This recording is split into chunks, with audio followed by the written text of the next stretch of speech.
Search মানবাধিকার society Bangladesh Cox's Bazar জেলা শাখার উদ্যোগে কার্ড বিতরণ ও অভিষেক অনুষ্ঠান 2026 সফলভাবে অনুষ্ঠিত হয়েছে।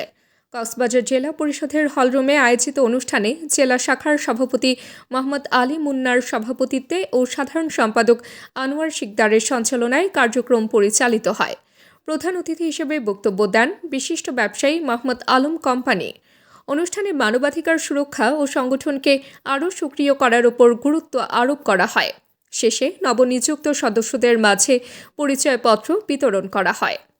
ইনশাআল্লাহ কক্সবাজার দেখেছি আর কি, আমি বাইরে জানি অনুষ্ঠানটা বলে আপনাদের আরেকটু বাড়াইতে হবে, মানবাধিকার সংস্থাটা আরেকটু বাড়াইতে হবে যদি কক্সবাজার জেলাতে কিছু করতে চান। তার উত্তরটা হলো কি, আমাদের শাখা প্রশাখার বিষয় আমি প্রধান অতিথি মহোদয়কে বলতেছি।